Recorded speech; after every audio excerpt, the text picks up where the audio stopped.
Bonjour à tous et bienvenue dans cet épisode 9 du podcast Improvement Travelers by Louis Zellman. Je suis Louis Zellman, coach professionnel certifié et créateur de contenu autour du développement personnel. Et aujourd'hui, on va parler d'un sujet qui me tient particulièrement à cœur, qui sont les habitudes. Donc on va définir ce qu'est une habitude, qu'est-ce qu'est une routine, euh, comment on en implémente, comment ça marche, à quoi ça sert, comment on peut changer d'habitude, voilà, comment tout le process autour des habitudes de manière assez réduite et concise, le plus synthétique possible pour que cet épisode ne dure pas trop longtemps.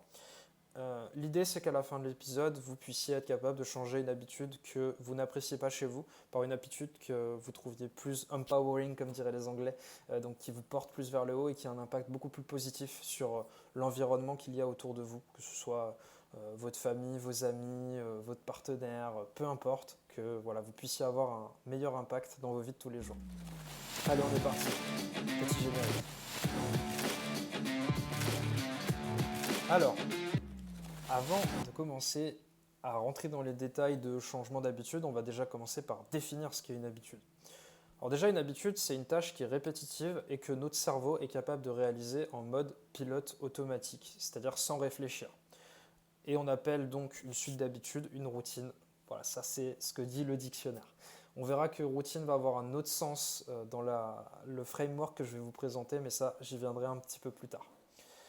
Donc par exemple, le meilleur exemple pour illustrer une routine matinale notamment, on peut prendre l'exemple de se brosser les dents.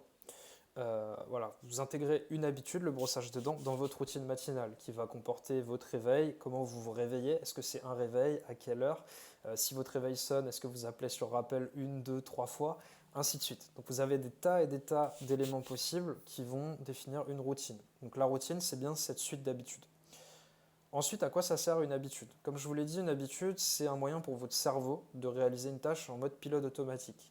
Ce qui veut dire que le fait d'automatiser certaines tâches, ça va laisser à votre cerveau l'espace nécessaire pour réfléchir à des sujets, entre guillemets, plus importants pour vous aujourd'hui. Par exemple, si vous lancez votre business, vous allez avoir envie, par exemple, de définir la stratégie de votre entreprise, la vision sur long terme, sur 3, 5, 10 ans.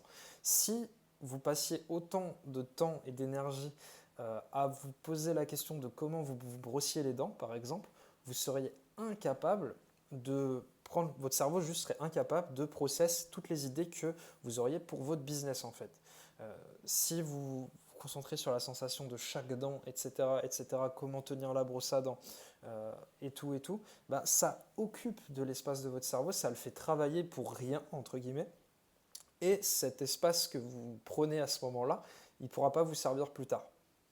Ensuite, comment ça fonctionne? Donc, pour vous expliquer le fonctionnement, je vais prendre un framework du livre The Power of Habit, Why We Do What We Do in Life and Business by Charles Duhigg.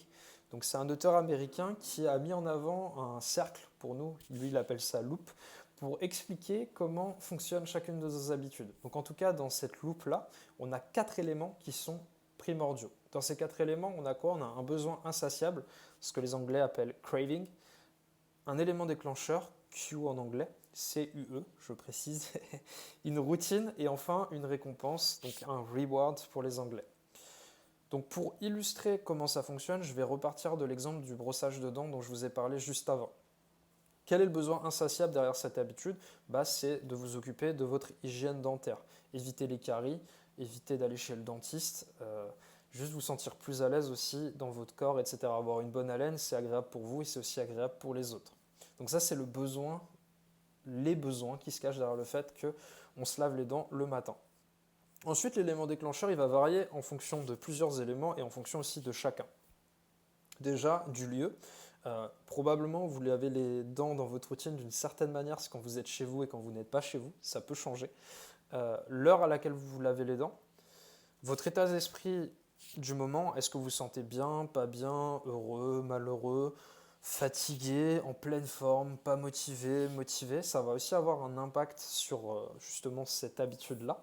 Les gens qui vous entourent, est-ce que cette fois-ci vous êtes chez vos amis, vous êtes chez votre copine, votre copain, votre mari, votre femme, vous êtes chez vos parents, ça va aussi avoir un impact comme ça, et aussi votre dernière action. Donc, par exemple, si on prend l'exemple de se laver les dents, peut-être que pour certains, l'élément tiens, il faut que j'aille me laver les dents à votre cerveau, le signe, ça va être j'ai pris mon petit déj, il est temps d'aller me laver les dents. Ou alors pour d'autres, ça va être oh tiens, il est 7h30, si j'allais me laver les dents parce que je pars dans 10 minutes. Ou pour d'autres encore, ça va être tiens, je viens de me lever, si j'allais me laver les dents avant d'aller au sport. Ainsi de suite. Donc vous voyez que chacun va avoir un élément déclencheur qui lui est propre, mais qui va lui permettre de réaliser la fameuse routine. Et dans ce cas-là, du coup, la routine, c'est la réalisation de l'habitude. Donc ici, se laver les dents pendant 2 minutes. Je ne vous explique pas comment vous lavez les dents, mais vous avez très bien compris le geste. Enfin, à la fin, on a une récompense, donc un reward, donc ça va être un pic d'hormones qui vont nous faire du bien, donc à savoir de la dopamine notamment, pour avoir réalisé cette habitude et pour justement s'être fait du bien, avoir fait du bien à notre corps. Donc c'est ce qui nous donnera aussi envie de recommencer le cycle, ce qui va aussi derrière reprovoquer le besoin pour le faire plus tard, qui va amener un nouvel élément déclencheur, la réalisation de la routine à nouveau, et ainsi de suite. C'est un cercle. Voilà, tout est lié quelque part. Donc là, je vous ai parlé d'une habitude assez simple qui est le lavage de dents, mais comme voilà, on en a déjà parlé, notre vie, en fait, nos journées sont régies par une succession d'habitudes. On en est conscient ou pas forcément. Déjà pour le matin, le fait de se lever, le nombre de réveils, est-ce qu'on se lave les dents quand, où est-ce qu'on mange, est-ce qu'on prend sa douche le matin ou le soir, peu importe, ça ce sont déjà des habitudes. Pour le travail, c'est pareil, vous arrivez entre telle heure, vous y allez comment, etc., etc. Votre cerveau ne réfléchit même plus au chemin quand vous y pensez, que vous prenez pour aller au travail, c'est automatique. Il va juste faire attention évidemment sur le chemin à ce que vous fassiez pas renverser par une voiture ou que si vous conduisez, vous ne rentriez pas dans quelqu'un d'autre. Mais globalement, le chemin, c'est simple, vous prenez toujours le même et ainsi de suite. En tout cas, dans ces habitudes, il y en a qu'on considère comme positives et d'autres comme négatives. Donc les positives, je vous ai parlé de se laver les dents, c'est excellent pour la santé. Se laver aussi, en règle générale, est excellent pour la santé. On peut aussi faire du sport, bien manger, méditer, boire je ne sais plus quelle est la quantité d'eau, mais beaucoup d'eau par jour, etc. Éviter les sodas, tout ça, bien manger, se nourrir, etc. Très important. Donc ça, ce sont des bonnes habitudes. Et il y a des habitudes qu'on peut considérer comme moins bonnes, effectivement, même négatives. Notamment, je vais utiliser la cigarette comme exemple pour derrière illustrer comment on peut changer d'habitude. Mais la cigarette est un exemple. Boire de l'alcool excessivement aussi est une mauvaise habitude. Pas assez dormir chaque nuit est aussi une mauvaise habitude, et ainsi de suite, et ainsi de suite. Donc la question maintenant, c'est qu'on a vu que nos journées sont régies par plein d'habitudes, donc du coup, comment on en implémente une nouvelle? En fait, le trick, c'est pas comment on implémente une nouvelle habitude, c'est comment on remplace une habitude qui ne nous plaît pas par une habitude qui nous plaît. Du coup, on va utiliser toujours pareil cette fameuse loupe, ce fameux cercle, pour trouver un moyen d'implémenter une habitude positive à la place d'une habitude négative. Par exemple, on va prendre l'exemple justement dont je vous parlais de fumer des cigarettes. Déjà, si vous souhaitez arrêter, c'est un premier super pas et je vous en félicite déjà parce que c'est trop cool de déjà se dire consciemment je veux arrêter de fumer. Maintenant, pour vous aider à ça, vous pouvez déjà commencer par vous poser quelques questions avant l'action parce qu'évidemment, réfléchir, ce n'est pas l'action. D'ailleurs, si vous n'agissez pas par rapport à toutes vos réponses, il ne va rien se passer pour vous. Donc, prenez déjà le temps de réfléchir à tous ces éléments-là pour remplacer par une habitude positive et derrière, remplacer vraiment par l'habitude positive. Parce que faire juste le travail mental, ça ne suffira pas, vous n'arrêterez jamais et c'est quand même bien dommage parce que c'est votre santé aussi derrière. Donc, pour arrêter de fumer, on va reprendre les éléments un par un. Donc, on a ce fameux besoin insatiable. Déjà, pour vous, qu'est-ce que c'est? Pourquoi vous fumez? C'est la question est aussi simple que ça. La fameuse réponse du passé de « Oh, je fumais parce que mes potes… Je fume parce qu'en fait, quand j'ai commencé, mes potes fumaient, du coup, c'était un point de vue social, etc. etc. » C'était la réponse pour l'époque. Peut-être que ça se tient toujours. Le point de vue social est peut-être un élément important que vous avez encore aujourd'hui. Peut-être pas. Donc ça, c'est à vous d'y penser. Pourquoi aujourd'hui, à l'instant T, vous avez votre cigarette dans la main ou pourquoi ce soir, vous allez sortir fumer votre cigarette? Ça, c'est vous qui avez la réponse.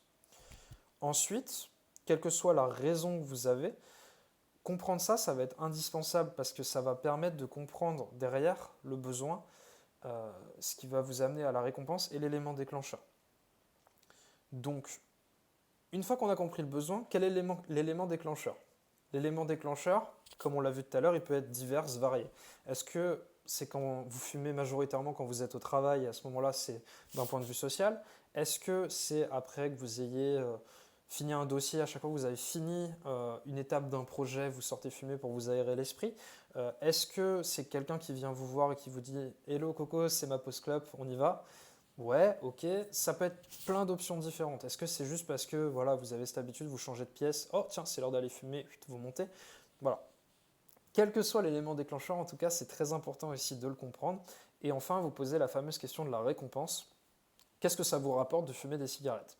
Est-ce que, voilà, ça c'est vous qui avez la réponse, moi je ne l'ai pas, je ne fume pas, mais qu'est-ce que mentalement ça vous fait de fumer des cigarettes? Ensuite, le mindset qu'il faut avoir et l'état d'esprit qu'il va falloir avoir dans ce cas-là, une fois que vous avez compris le besoin, l'élément déclencheur et la récompense, c'est de comprendre par quelle habitude vous pouvez remplacer la cigarette, et quelle habitude positive vous pouvez utiliser pour remplacer la cigarette qui va répondre aux mêmes besoins, qui va pouvoir utiliser le même élément déclencheur et qui va vous provoquer la même récompense au niveau de votre cerveau. Ça paraît simple comme ça, mais c'est clairement pas évident, je sais bien, sinon tout le monde arrêterait de fumer quand il en a envie et c'est malheureusement pas le cas.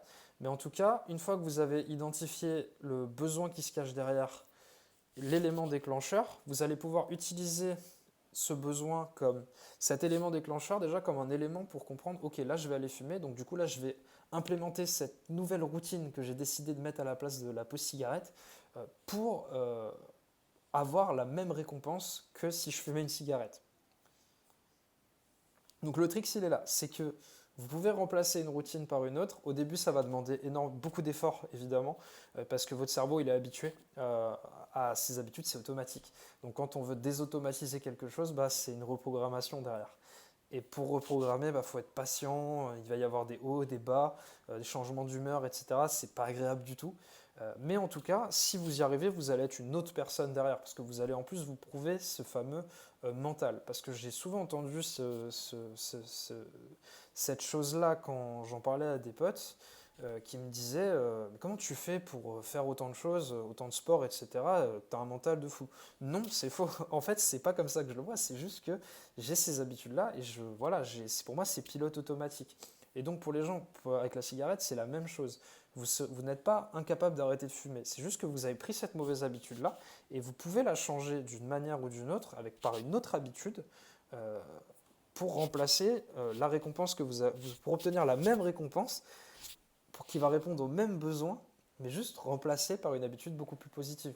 Donc qu'est-ce que ça va être pour vous? Ça, j'en sais rien, ça dépend de vous, de votre personnalité, etc. Mais c'est tout à fait possible et réalisable. En tout cas, si vous souhaitez arrêter de fumer, parce que je suis dans cet exemple-là, vous savez que vous pouvez avec certains numéros, n'hésitez pas à les appeler, parce que pour votre corps, c'est quand même mieux. Et puis bah, voilà pour l'exemple de la cigarette, en espérant que ça vous ait permis de bien comprendre le framework et comment ça marche selon Charles Duhigg. Je vais vous donner un petit avis sur mes habitudes pour terminer cet épisode. Pour moi, qui suis entrepreneur et qui monte ma boîte, les habitudes sont primordiales pour mon équilibre de vie en fait.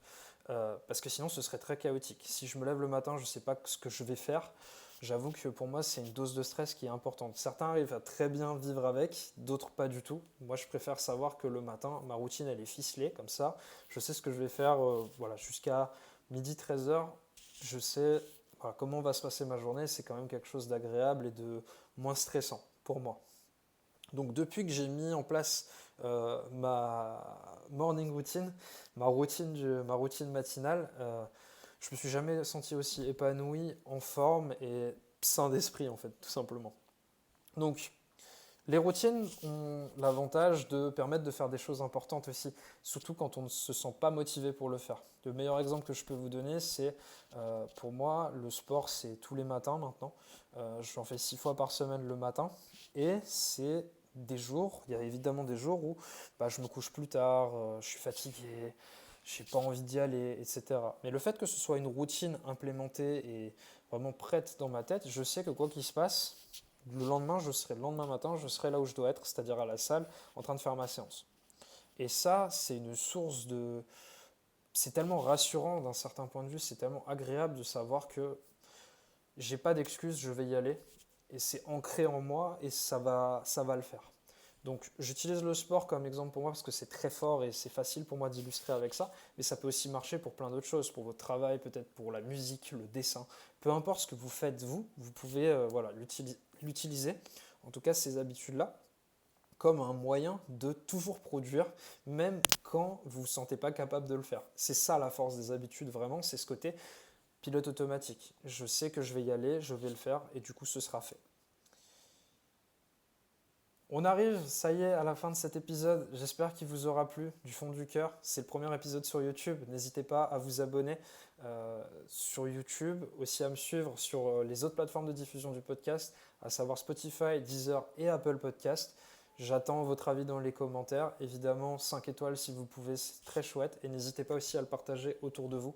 Plus on est nombreux à l'écouter, mieux c'est. Mon but, c'est vraiment de créer quelque chose, une communauté autour du développement personnel, bienveillante, chaleureuse, où on peut s'entraider les uns les autres et avoir un impact vraiment positif sur le monde, que ce soit pour vous-même et même pour votre environnement, les gens avec qui vous vivez, vos amis, votre famille, etc.